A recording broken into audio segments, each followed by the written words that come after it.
2024 लोकसभा चुनाव बाजार के लिए जोरदार सरप्राइज लेकर आया है। बेशक एनडीए को बहुमत मिलता दिख रहा है, लेकिन इंडिया गठबंधन का प्रदर्शन भी दमदार रहा है और BJP on its own majority से कम पर रह गई है। नतीजों से निराश बाजार में घबराहट का माहौल है। शेयर मार्केट इस जनादेश का साफ साफ मतलब समझना चाहता है। अब प्रधानमंत्री कौन होगा, नई सरकार का एजेंडा क्या होगा, रिफॉर्म की गाड़ी आगे चलेगी या रुक जाएगी, बाजार में स्थिरता कब लौटेगी, इस माहौल में एसआईपी जारी रखें या नहीं, पीएसयूज में क्या करें, इन तमाम सवालों के जवाब हम अगले आधे घंटे में ढूंढने की कोशिश करेंगे। खास चर्चा के लिए हमारे साथ कंप्लीट सर्कल के मैनेजिंग पार्टनर और सीईओ गुरमीत चड्ढा हमारे स्टूडियो में इस समय। Gurmeet, thank you so much हमारे साथ जुड़ने के लिए। और निर्मल बैंक इंस्टीट्यूशनल इक्विटीज़ के सीईओ राहुल अरोड़ा, जो सुबह सुबह भी हमारे साथ जुड़े थे, वो भी आज हमारे साथ जुड़े हैं। शुरुआत करेंगे, लेकिन इससे पहले एक दो चीज़ें जो मैं कहना चाह रहा था उस पर थोड़ा सा एक बात कर लें, क्योंकि बहुत लोगों के सवाल आ रहे हैं। और राहुल और गुरमीत, मैं आप दोनों से भी ये सवाल पूछूंगा, लेकिन एक चीज़ जो बहुत क्लियर है, जो इन नंबर्स ने दिखा दी यहाँ पर, कि ऐसे मौके पर थोड़ा ट्रेडिंग पोजीशन लाइट रखें तभी बेटर है। अगर आप ऑब्वियसली इन्वेस्टर हैं तो शायद कोई दिक्कत नहीं है, क्योंकि इंडिया की ग्रोथ स्टोरी तो इंटैक्ट है। भले ही ये फेज़ खत्म हुआ हो, लेकिन ग्रोथ स्टोरी इंटैक्ट है। तो एसआईपी भले ही ना छेड़े और ग्रोथ स्टोरी पर फोकस करें। जो मुझे फीडबैक मिल रहा है बड़े निवेशकों से, वो यही है कि एफआईएस की बिकवाली थोड़ी बढ़ सकती है यहाँ से, और अब यहाँ से वैल्यूएशन पर भी एक फोकस होगा। अब तक जो वैल्यूएशन पर फोकस नहीं था, सिर्फ मोमेंटम इन्वेस्टिंग था उस पर। जहाँ तक ट्रेडर्स की बात है, कुछ टाइम के लिए शायद लाइट रहें तो वो बेटर रहेगा। लेकिन एक काम करते हैं, हमारे एक्सपर्ट्स को जोड़ते हैं और उनसे समझते हैं कि क्या किया जाए इस मार्केट में। गुरमीत सिंह साहब स्टूडियो में हमारे साथ। शॉकर, और कोई इसको वर्ड नहीं डिस्क्राइब करने का, कंसिडरिंग कल मार्केट ने एग्जिट पोल में कुछ अलग ही नंबर फैक्टर इन कर लिया था।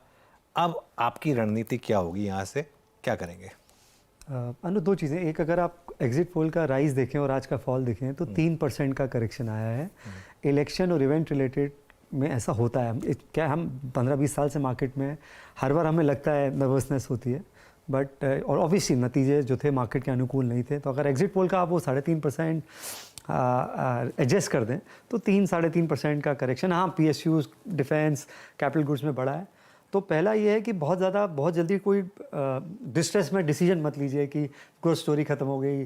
और सरकार मोस्ट लाइकली, अगर ये नंबर होल्ड करते हैं 290 से 300 एनडीए के, तो सरकार शायद बना लेंगे। अलायंस पे डिपेंडेंस बढ़ेगा। इसका मतलब है कि जो फोकस रहा है गवर्नमेंट का एग्रेसिव इन्वेस्टमेंट साइकिल का, कैपिटल गुड्स का, पावर का, थोड़ा सा डीरेट हो सकता है। जिस तरीके से आप पीएसयूज देखिए, $200 बिलियन से आज $750 बिलियन वैल्यूएशन हो गया। एक साल में पूरा इंडेक्स ही 3-4x अप है। उसके अलावा डिफेंस चला है, कैपिटल गुड्स चला है। मुझे लगता है थोड़ा सा जो मार्केट मैसेज दे रहा है, एक तो हम हमेशा हम्बल रहना चाहिए। मुझे लगता है जो एंटी अप किया गवर्नमेंट ने कि 400 पार, मतलब कॉन्स्टिट्यूशन चेंजेस होंगे, मुझे लगता है कहीं ना कहीं बाजार भी हमें सिखाता है, पॉलिटिक्स भी हमें सिखाता है, थोड़ा हम्बल रहना चाहिए। और वो मुझे लगता है एक मैसेज आया है। उसका एक फ़ायदा ये होगा अनुज, कि मैं शायद लाइट अप में बोल रहा हूँ, एक जो कंसर्न था कैपिटल गेन टैक्स बढ़ेंगे, टैक्सेस चेंज होंगे, आई थिंक थोड़ा प्रो कंजम्पशन पोर्टफोलियो का अब आपको होना पड़ेगा। रूरल डिस्ट्रेस है, दिखा हमको, नतीजों में भी दिखा, जीडीपी आंकड़ों में भी दिखा, और लोगों में थोड़ा सा डिस्ट्रेस था। यूपी जैसे स्टेट में डिस्ट्रेस आया जहां हमें लग रहा था कि केक वॉक है। तो मुझे लगता है पोर्टफोलियो थोड़ा सा कंजम्पशन, इसलिए कहते हैं डाइवर्सिफाइड होना जरूरी है। तो मुझे लगता है थोड़ा कंजम्पशन, फार्मा, जो एग्रो स्पेस जो है, एग्रोकेमिकल स्पेस है, टू व्हीलर स्पेस है, वहां पे आपको थोड़ा सा पोर्टफोलियो को शिफ्ट करना पड़ेगा पीएसयू से, डिफेंस से, कैपिटल। एब्सोल्युटली। देखिए, पीएसयूज में जो एक वन वे तेजी चल रही थी, जो स्टॉक्स लिटरली एक महीने में डबल हो रहे थे विदाउट एनी वैल्यूएशन कंफर्ट, वहाँ शायद एक दिक्कत रहेगी। इस चीज़ का आपको ध्यान रखना है। इस इलेक्शन के मैन ऑफ द मैच मेरे लिए तो रहे अखिलेश यादव। मतलब किसी ने नहीं सोचा था कि वो अपने फादर से भी बड़ी विक्ट्री डिलीवर कर देंगे, और वो भी इस माहौल में। राम मंदिर की प्राण प्रतिष्ठा के बाद किसी ने नहीं सोचा था कि यूपी में इस तरीके का नंबर आएगा। पूरी कहानी वहाँ से बदली। Rahul, good evening. जैसा गुरमीत कह रहे हैं, हम्बल होना चाहिए। ये ऑब्वियसली अभी भी मामला तो ये बन रहा है कि शायद एनडीए की ही सरकार बनेगी, लेकिन मार्केट को एक बहुत तगड़ा झटका लगा। अब निवेशक क्या करें यहाँ पर? Anuj, good evening, thank you for having me on the show. Anuj, आप देश के एक बहुत ही मशहूर और प्रख्यात एडिटर हैं। आपके जरिए, आपके चैनल, आपके माध्यम से मैं एक दरख्वास्त देना चाहूंगा, जो कि ये मेरा जिस दिन इलेक्शन स्केड्यूल अनाउंस हुआ था उस दिन से लेके आज तक मेरा यही बड़ा फियर रहा था, जो कि प्ले आउट हो चुका है, क्या ये इलेक्शन फ्राइडे को नहीं खत्म हो सकता था और इलेक्शन के रिजल्ट्स मंडे को नहीं अनाउंस हो सकते थे? रिटेल निवेशकों के पैसों के साथ खेलना जरूरी था क्या? ये मेरा सबसे बड़ा क्वेश्चन मार्क है। ये सब जानते हैं कि exit polls are not a reliable source of information.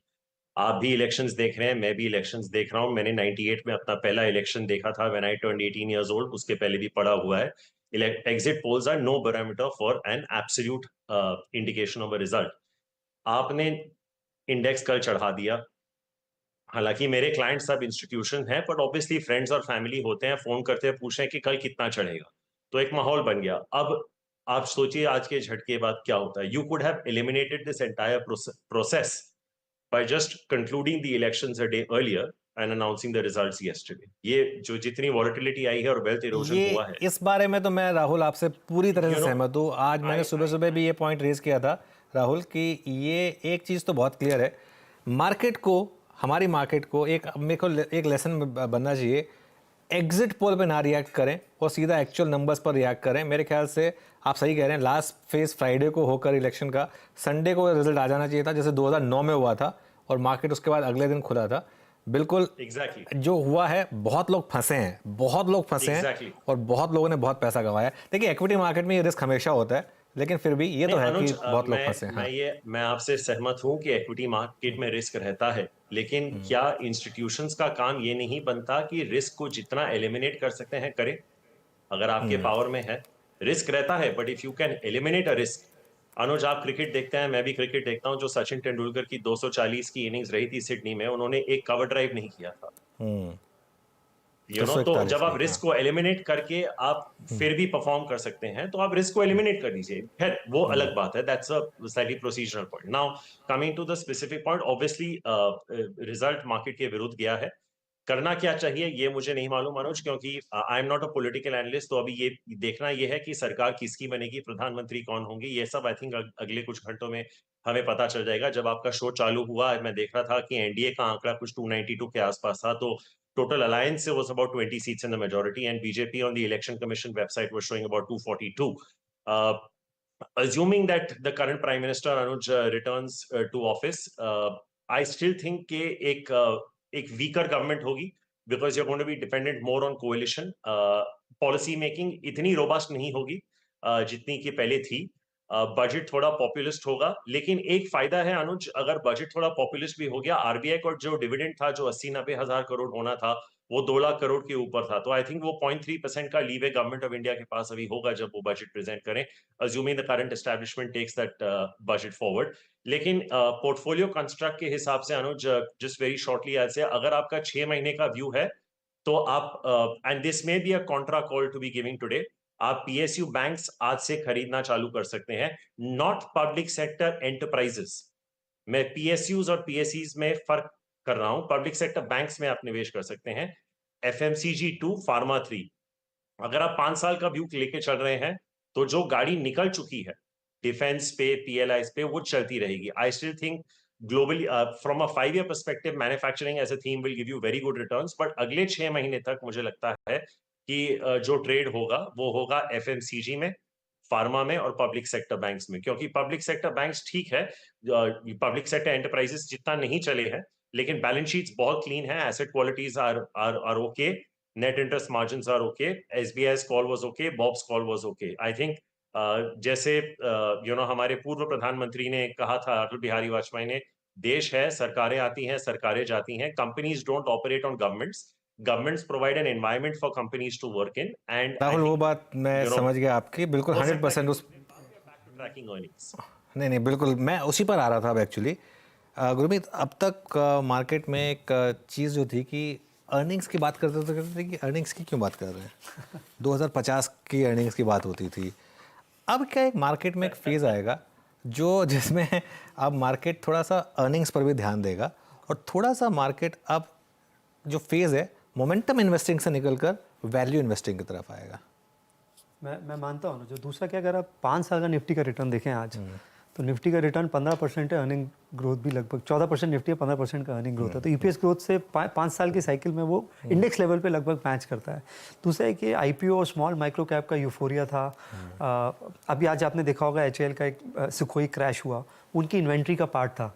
तो डिफेंस में एक जो रिस्क होती है, हम सिर्फ ऑर्डर बुक के बेसिस पे स्टॉक को ऊपर ले जा रहे हैं, उसमें बहुत सारी रिस्क होती है। किसी में टेक्निकल स्नैग आ सकता है, ऑफसेट क्लॉजेस होते हैं। तो डिफेंस में भी मुझे लगता है सेपरेशन होगा कि कहाँ नियर टर्म एग्जीक्यूशन ज़्यादा है, कहाँ ऑर्डर्स लंपी है। और मैं बिल्कुल मानता हूँ, मुझे लगता है, ऐसा लगता है एक चीज़ जो मुझे लगता है मार्केट अब प्ले करेगा, अगर एक अलायंस, किसी एक अलायंस पार्टनर पे अगर एनडीए की सरकार बनती है, किसी एक अलायंस पार्टनर पे पूरी डिपेंडेंस नहीं है, 15-15 सीटें हैं, लेट्स से अगर बीजेपी की 240-250 आती है, तो उससे शायद स्टेबिलिटी, अगर ये नंबर होल्ड करे, अभी भी शायद 10 करोड़ वोट और हैं, तो मैं जंप नहीं करूंगा गन को, बट लेट्स से ये एज्यूम करते हैं। दूसरा मुझे लगता है थोड़ा सा, अभी देखिए ईसीबी रेट कट करना शुरू कर रहा है अनुज, जुलाई से। यूएस में करीबन 500-550 बिलियन डॉलर का मार्क टू मार्केट लॉसेज है, 43 बैंक्स फ्रेजाइल डिक्लेयर हुए हैं। तो कहीं ना कहीं मुझे लगता है 2-3 महीने में फेड का रुख और जो ग्लोबल सेंट्रल बैंक का लोग है इंटरेस्ट रेट्स को लेके, वो थोड़ा सा नीचे आएगा। इधर गवर्नमेंट का फोकस कंजम्पशन और रूरल की तरफ बढ़ेगा। तो जो कंजम्पशन ओरिएंटेड थीम है, रेट सेंसिटिव्स हैं, बैक टू जो कंजम्पशन होता था मार्केट वहाँ पे, मुझे लगता है उसकी तरफ नियर टर्म में बाजार मूव करेगा। और आपको थोड़ा सा पोर्टफोलियो को रोटेट करने की ज़रूरत है। दूसरा मुझे लगता है, बार बार मैं बोलता हूँ, रिटर्न, जो हमारा रिटर्न एक्सपेक्टेशन था ना, वो सबसे बड़ा रिस्क था मार्केट को लेके। किसी भी इन्वेस्टर से आप मिलिए, वो खुश नहीं होता था 30-40% रिटर्न से। वो कहता था स्मॉल कैप इंडेक्स ने इतना किया, पीएसयूज डबल हो गए। आई थिंक वो रीसेट भी हो जाएगा ओवर पीरियड ऑफ टाइम। अच्छा, अब एक और कंसर्न जो मुझे इस मार्केट को लेकर लग रही है, और मैं आप दोनों से उस पर एक व्यू चाहूँगा। ये वो वाली बुल मार्केट रही है राहुल, जिसमें कोई करेक्शन नहीं आई थी रीजनेबल, ठीक है ना। कोविड के बाद वाला जो करेक्शन था, उसके बाद से बुल मार्केट शुरू हुई, और उसके बाद से कोई करेक्शन नहीं आई। मेरे ख्याल से रिटेल निवेशकों ने जितनी करेक्शन आज सिंगल डे में देखी है, उतनी शायद उन्होंने कभी एक पूरे करेक्टिव फेज में नहीं देखी होगी। तो अब क्या एक रिस्क रहेगा फ्लोज को लेकर कि एफआईएस तो आने वाले हैं नहीं अब इस मार्केट में। एफआईएस तो क्लियरली कुछ टाइम के लिए नहीं आने वाले इस मार्केट में, जहां इतनी अभी अनसर्टेनिटी हो। क्या एक डोमेस्टिक फ्लोज को भी लेकर एक रिस्क खड़ा हो जाएगा राहुल? तो इस पे दो चीजें अनुज। एक, आपने बिल्कुल सही कहा कि जो हम 18 से 25 साल की एज ब्रैकेट की बात करते हैं, जो शायद प्री डीमोनेटाइजेशन या प्री कोविड के बाद जिन्होंने निवेश किया है, ऑब्वियसली उनकी मेमोरी भी शॉर्ट होगी, उन्होंने साइकिल्स नहीं देखे होंगे। तो हमें देखना पड़ेगा, we'll have to see how this plays out, do they absorb this. I think अगर करंट प्रधानमंत्री वापस आए, albeit a weaker prime minister, because by all on current evidence it doesn't look like the BJP is hitting a majority, but even if the current prime minister was to return, I think SIP flows मुझे लगता है कि 15,000 करोड़ से कम तो शायद नहीं होंगे मेरे हिसाब से। दूसरी बात, आई थिंक अनुज, इंडिया में बहुत सारी चीजें हो रही हैं जो पॉजिटिव है, राइट। पहला, आपका रुपी भी अभी भी स्टेबल है, इन्फ्लेशन अंडर चेक है, interest rate cuts are around the corner. I think Diwali या क्रिसमस तक आपको पहला रेट कट शायद इंडिया में मिल जाएगा। Fiscal deficit should not go out of back, specially after the RBI dividend. Crude Anuj 75-80 के बीच में आ चुका है, आपका एक्सटर्नल सेक्टर काफी अच्छे शेप में है, और GDP number is also not bad. So there is a lot going right for India. ऐसा नहीं है कि one day has changed anything in the larger scheme of things. Anuj, अगर आप और मैं कहीं बाहर बैठे होते अभी, तो मैं कहता कि अगर एफआईआर नहीं आते तो ना आने दो यार। मतलब 5 लाख करोड़ की इंडस्ट्री थी 2016 में, आज 60 लाख करोड़ की हो गई है। अपने बलबूते पर हम मार्केट को यहाँ ले आए, यहाँ से भी हम संभाल लेंगे, जितना वो बेचेंगे हमें अब्सॉर्ब करने की पावर तो हमारे पास है ही है। लेकिन मैं गुरमीत जी के सवाल का एक या उनके ऑब्जर्वेशन का एक जवाब देना चाहूंगा, जो उन्होंने सही कहा अबाउट अर्निंग्स ग्रोथ। मेरी एक कंसर्न है उस पर कि जो वो अर्निंग्स ग्रोथ की बात कर रहे थे अनुज, अनफॉर्चुनेटली वो मार्जिन एक्सपेंशन लेड थी। मुझे नहीं लगता कि यहाँ से ज्यादा इंक्रीमेंटल लीवर्स हैं मार्जिन एक्सपेंशन के लिए। अगर कॉर्पोरेट इंडिया को यहाँ से स्पेशली कंजम्पशन रिलेटेड सेक्टर्स में ग्रोथ दिखानी है, तो it will have to be more top line growth. तो I don't know how to read the UP mandate Anuj, लेकिन मैं वी-मार्ट रिटेल ट्रैक करता हूँ हमारे ब्रोकरेज पे, और वी-मार्ट रिटेल के करीबन 70% के जो रेवेन्यूज हैं वो यूपी बिहार से आते हैं।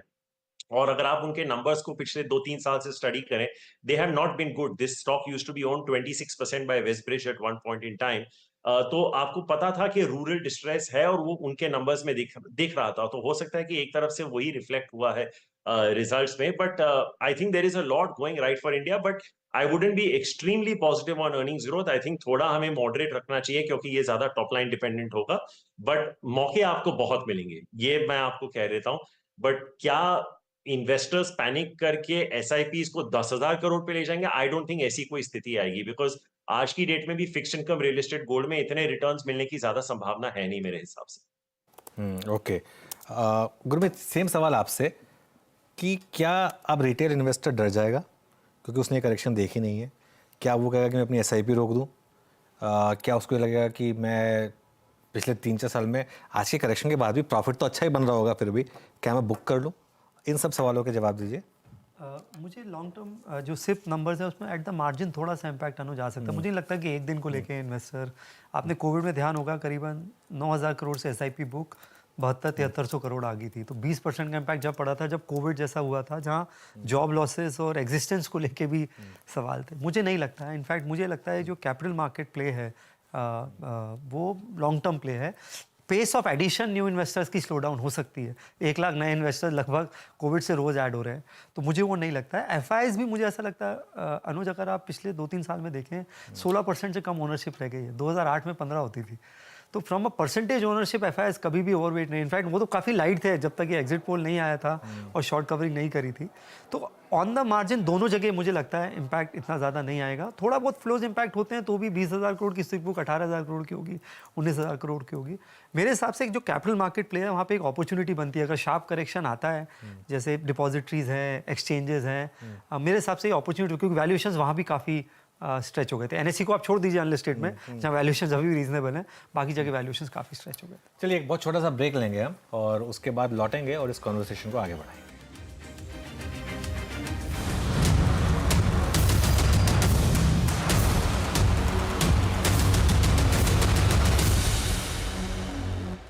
खुद को फिट बनाने के लिए चाय को भी फिट बनाना जरूरी है. बॉइल्ड टी, ऐड मिल्क, पर चीनी के बदले एक छोटा सा चेंज.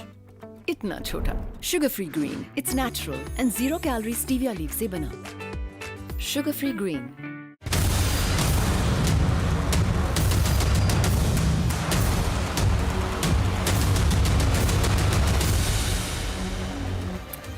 Welcome back. चलिए अब इस कॉन्वर्सेशन को आगे बढ़ाते हैं. राहुल, आप ऑब्वियसली एक इंस्टीट्यूशनल डेस्क के सीईओ हैं, इंस्टीट्यूशनल इक्विटीज़ के, लेकिन अब मैं आपसे एक सवाल पूछूंगा क्योंकि आप सीएनबीसी आवाज़ पर काफ़ी रेगुलर रहे हैं. रिटेल को इस समय आपकी क्या सलाह होगी, क्या करें? क्योंकि क्लियरली आज तो पैनिक था मार्केट में एंड यू नेवर नो कल क्या होगा मार्केट में. बहुत सिंपल सा जवाब है अनुज. अगर आपने कल के हाई पे नहीं बेचा है तो आज मत बेचिए, पकड़ के रखिए. जैसे आप फ्लाइट पे होते हैं, एयर होस्टेस कहती है कि एयर टर्बुलेंस है, कुर्सी की पेटी बांध लीजिए. ये फ्लाइट लैंड भी होगी, सेफली लैंड होगी, दोबारा टेक ऑफ भी होगी. दूसरा, क्या वैल्यूएशंस रीजनेबल हो गए हैं पब्लिक सेक्टर एंटरप्राइजेस में? नहीं. मैंने पब्लिक सेक्टर बैंक्स और एंटरप्राइजेस के पहले ही अंतर कर दिया था. तो आई थिंक अभी भी पब्लिक सेक्टर एंटरप्राइजेस में वैल्यूएशन रीसेट हो सकते हैं. क्या आपको आज जाके खरीदना चाहिए? अनुज, आप मुझे ऑलमोस्ट 20 साल से जानते हैं. मैं हमेशा ये मानता हूं कि you don't have to catch the top and bottom.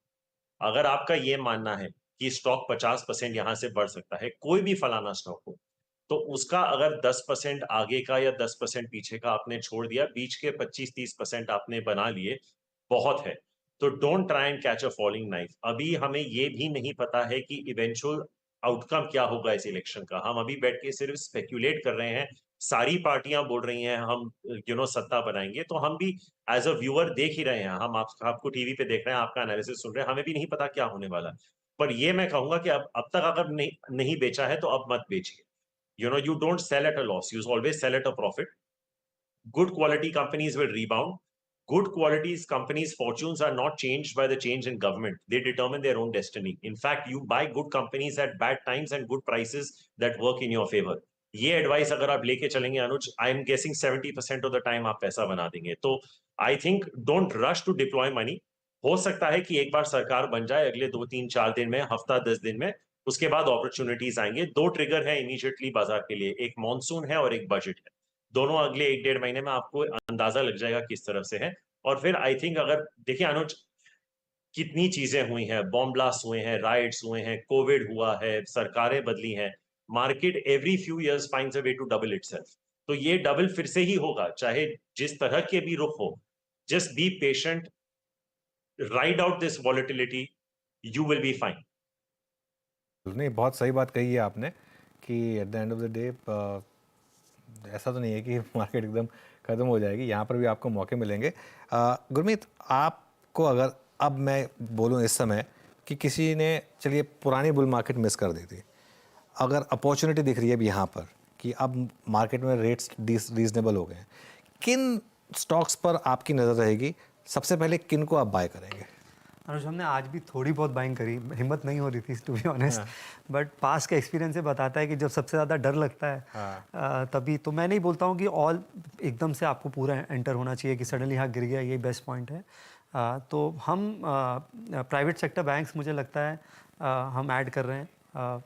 ICICI है, एक्सिस है, क्लियर लीडरशिप दिखाई है। कुछ अच्छी NBFCs मुझे लगता है वापसी करेंगी जैसे जैसे कॉस्ट ऑफ फंड्स कम होगा। हमने कुछ टू व्हीलर रिलेटेड स्टॉक्स में भी एक्सपोजर हमारी रेफरेंस लिस्ट में आ गया, क्योंकि मुझे लगता है रूरल डिस्ट्रेस को गवर्नमेंट एड्रेस करेगी। अगर आपने GDP के आंकड़े देखे हो तो फार्म इनकम का GVA सिर्फ 1.4% था। ओवरऑल GDP नंबर बहुत अच्छा है, बट फार्म डिस्ट्रेस दिख रहा है। थोड़ा सा FMCG नाम, जहाँ क्योंकि गाइडेंस भी अच्छी आ रही है, और थोड़ा मार्केट का माहौल ऐसा होगा कि डिफेंसिव जो बेट्स है वहाँ पे बढ़ेगा। थोड़ा फार्मा में एक्सपोजर हमने हमारी रेफरेंस लिस्ट में है। और एक हम थोड़ा सा काउंटर सिक्लिकल हो रहे हैं, जो अच्छे PSUs में गिरावट आती है उसको अगले हफ्ते 10 दिन में अगर हमें अच्छा करेक्शन मिलता है तो उसको ऐड करेंगे। कुछ PSU बैंक्स हैं, जैसे आज SBI गिरा है डबल डिजिट में। आपके कुछ डिफेंस के नाम 15-15, 20-20% गिरे हैं। वहाँ पे हम थोड़ा सा काउंटर सिक्लिकल डिफेंस में इस मतलब जहाँ पे स्टोरी फंडामेंटल है, कुछ चीज़ें बिल्कुल इसलिए बढ़ गई थी कि पूरा डिफेंस अच्छा कर रहा था। बट आप देखिए, अगर HAL देखिए फॉर एग्जांपल, मैं बात कर रहा था HAL की, या सोलार इंडस्ट्रीज़ है, डिफेंस अभी सिर्फ 10% है बुक का, और पिनाका रॉकेट के कमर्शियल स्टेजेस पे हैं, एम्यूनिशन सिस्टम्स बना रहे हैं। स्ट्रक्चरल स्टोरी है 5-7 साल की, और अगर आपको 15-20% आपके लॉन्ग टर्म स्टॉक में मौका मिलेगा तो कुछ एलोकेशन। दूसरा, आप ये सोच सकते हैं कि मैं 2-3 दिन बिल्कुल सेटल होने देता हूँ, तो हम ईच टू इज ओन है, हम क्लाइंट से डिस्कशन करेंगे। जहाँ रिस्क एपेटाइट थोड़ी ज़्यादा है वहाँ पे स्टैगर्ड एलोकेशन करेंगे। जहाँ पे क्लाइंट बहुत कंफर्टेबल नहीं है, हम कहेंगे ठीक है, हम इसको चीज़ों को सेटल होने के बाद एलोकेट करेंगे। बिल्कुल। राहुल, अगर आपको कल भी इमेजिन करिए अगर मार्केट थोड़ा और करेक्ट होता है, अगर 3-4 stocks top of the radar आपके क्लाइंट्स कहें कौन से बाय करूं, तो कौन से होंगे? Wow, you really put me on the spot. I think SBI एक होगा। I think दूसरा we could look at Bharat Dynamics. Third, I would say we could look at either Ambuja or Ultratech Cement. I think we're fairly positive on that space. And fourth, I think because हम डिफेंसिव्स की बात कर रहे हैं, maybe Tech Mahindra. I think ये कुछ 3-4 नाम होंगे जहां पे मुझे लगता है कि इन्वेस्टमेंट की जा सकती है। और अगर आप 5वां बोलते हैं तो आई थिंक क्योंकि आपको याद होगा अनुज, कुछ 2-3 हफ्ते पहले हम एडिटर्स राउंड टेबल पे इसकी चर्चा कर रहे थे कि FMCG has actually had one of the best quarters. तो आप फ्रंट लाइन FMCG में भी between Lever, Britannia, Tata Consumer, you could pick any one. I think वो मेरा 5वां पिक। ओके, ठीक है। तो ये इस समय राहुल की पिक्स हो गई, और ब्रेव पर्सन राहुल, क्योंकि आपने कुछ स्टॉक आइडियाज़ दिए यहाँ पर, तो उसके लिए अवॉइड लिस्ट भी होगी, कोई स्टॉक्स नहीं भी बताना चाहेंगे तो भी? हाँ, definitely Anuj, I would not buy defence at an aggregate. आपने कहा तो जैसे गुरमीत ने कहा staggered allocation, I think the best time to buy defence would still be 20-25% lower from here, but I think क्योंकि अगर जैसे उन्होंने कहा, if you have the appetite to start nibbling in, it's not a bad idea. But I think that, and secondly Anuj, जो मैंने आपको take Mahindra की बात की थी, it's one of the reasons we are very positive on United Breweries. वो एक margin expansion की स्टोरी है, it is not necessarily a growth story, क्योंकि वो 4-5-6% का मार्जिन है। हमारा कॉल है कि वो 14-15% हो जाएगा 2-3 साल में, बट उसको एक्सक्लूड कर दे तो we are relatively cautious on IT right now. That is why I suggested only one name in IT, and I think for the short term हो सकता है, in the budget it will be a little more populist driven, तो हो सकता है consumption पे ज्यादा हो. तो I think for the next 6 months you may not get that kind of return on the manufacturing sector, but like I said earlier Anuj, अगर आपका 5 साल का व्यू है तो मुझे लगता है कि कोई भी मैन्युफैक्चरिंग रिलेटेड या इंफ्रा या सीमेंट या डिफेंस में आपका बहुत ज्यादा पैसा बन सकता है. तो immediately I would say avoid IT and defence even now. But if you have a little bit of appetite, that's why I put in Bharat dynamics. वो बोलते हैं ना, खाने में थोड़ा नमक डाल सकते हैं, तो वो मेरा हल्का सा नमक था उसमें. ऑल राइट, चलिए राहुल और गुरमीत, बहुत बहुत शुक्रिया आप दोनों का आज हमारे लिए समय निकालने के लिए, और आज एक स्पेशल डे पर मार्केट के लिए एक एंटी क्लाइमैक्स हुआ मार्केट के लिए. जो मार्केट एक्सपेक्ट कर रहा था उसके कम्प्लीटली अगेंस्ट. लेकिन खैर, ये लाइफ है, इसी तरीके से चलती है कई बार. अभी के लिए यहीं पर इस शो को विराम देंगे और CNBC आवाज़ के साथ जुड़े रहिए, क्योंकि न्यूज़ और एनालिसिस यहाँ से आगे कंटिन्यू करेंगे.